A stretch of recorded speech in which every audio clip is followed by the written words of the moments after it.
Hey there, hope you're doing well. In this video, I am going to review the Apex chassis steering kit for the Ford Super Duty trucks. Let's get into it. I am going to structure this review, as I normally do reviews, with the cons and the pros. I want to do the cons first because usually that's what people look for, and I don't want to waste your time if you're just trying to come up with excuses to not buy it. I'll give you your excuses first, and then list all the good things, and then you can decide whether or not you want to buy it. Two cons come to mind, other than the price. I guess if you're new to heavy-duty trucks, all the parts are expensive, especially in the aftermarket, but usually they're very much worth the investment. Disregarding price for this kit, the two cons that I have come to know with this kit, first con is it really only works well with the OEM stabilizer setup. Now, you can use the through shaft stabilizers from Fox. I have an ATS stabilizer and I bought the clamp from Apex Chassis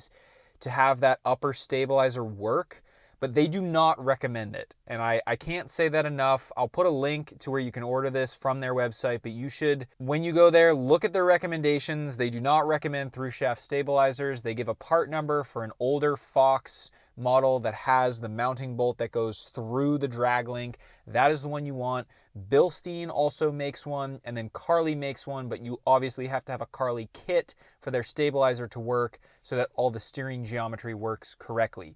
I guess the other option would be you could do a Carli low mount steering stabilizer because that still works on a stock truck setup, but those are kind of your options. What is the issue with running a through shaft stabilizer, you might ask? And that is a great question.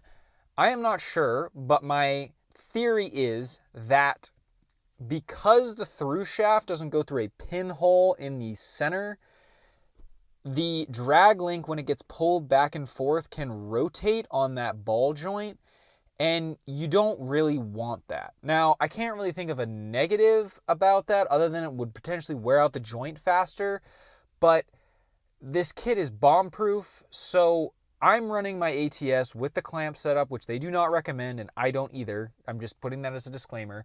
But I'm going to be buying the older Fox stabilizer that's the OEM setup for my truck just to run until I can get the budget to do a Carli low mount stabilizer. I think those stabilizers are definitely superior to having one on your drag link.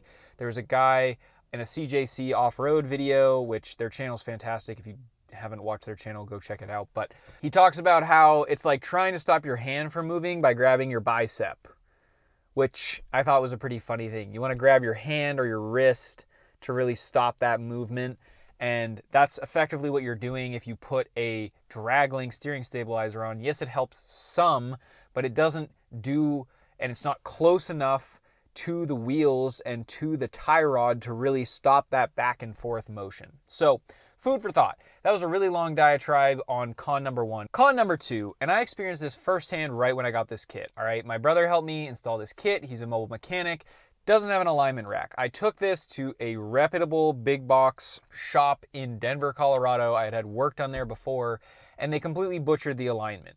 Meaning they got the alignment right, but their tech had no idea how to put the jam nuts back on and put the lock washers back on.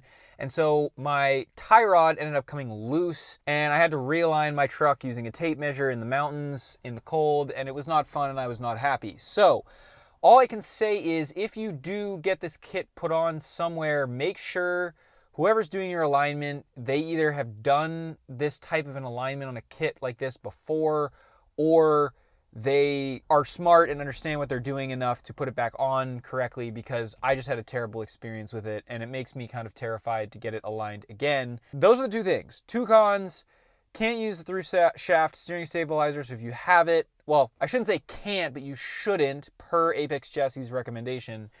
And the second one is it makes it really hard to align. And I guess what I would add is that I'm not a huge fan of the Ninja washers that they use. They're just really obnoxious to take on and off if you need to adjust your steering. And then I had one of the metal tabs. The one time, of course, we didn't heat it up to bend it. One of the metal tabs broke off. So then I thought, all right, the washers are like on there. So that means if a washer has too many tabs break off, you have to disassemble your steering to fix the washer. And that's not good. Now let's talk about the good things, and there are a lot of them. I love this kit. It is so tight feeling. When I first put it on, I didn't have the steering stabilizer situation sorted yet, and so I drove around without a steering stabilizer, had no death wobble, and the steering felt incredible. Super tight, very composed.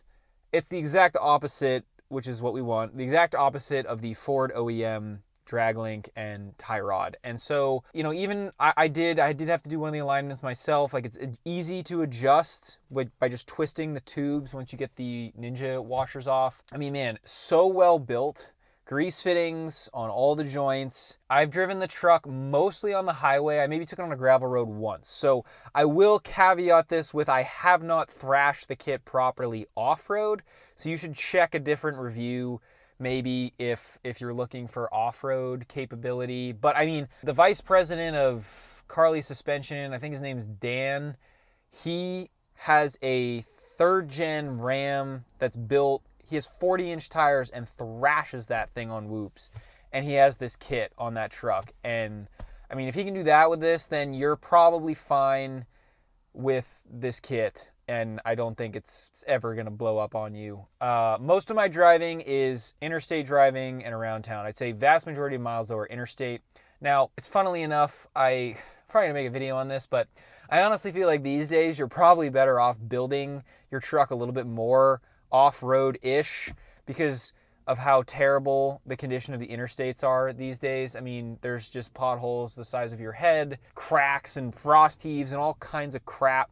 I don't know, building a truck off-road that's a pavement princess kind of makes sense now because of the state of the infrastructure in the United States. Anyway, installation-wise, again, bit of a challenge with the Ninja washers, but very straightforward and easy to install. Definitely, I mean, no harder than if you were doing an OEM install.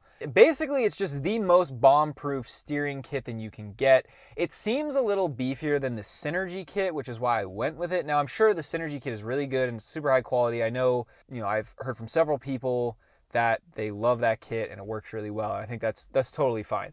I think just seeing how the Carli suspension guys and CJC off-road guys, how hard they beat their trucks in the backcountry, and they all use the Apex chassis steering, that kind of swayed me a little bit. I was definitely influenced, if you will.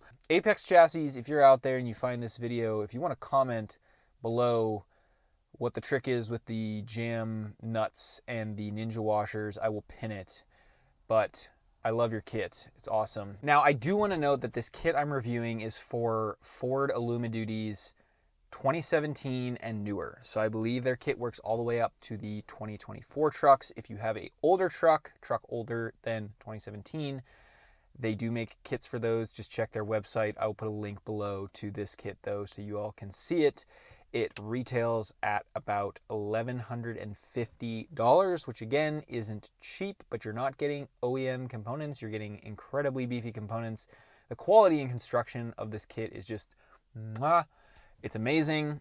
As you can see from some of the videos I have of the kit on my truck now, there's some spots that have rusted. Some of the Ninja washers have rusted. I mean, that's to be expected. I don't know. I don't really believe in undercoating my truck because I work on my truck and I don't like having a dirty work surface and getting all filthy whenever I touch my truck. So I just choose to wash it.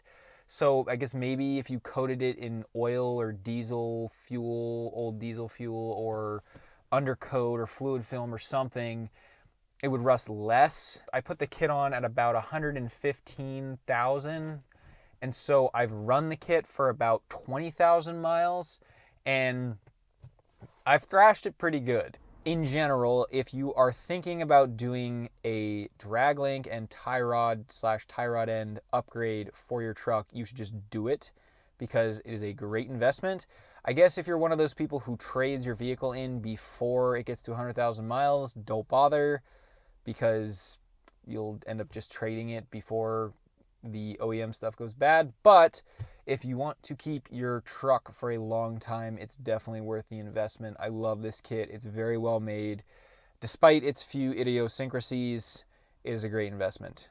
Thank you so much for watching this video and for spending your time on the channel. I really appreciate it. I have other reviews here for other products that I run personally on my truck. So check those out if you're interested. Please subscribe, and we'll see you next time here on Power Stroke Maintenance. Cheers.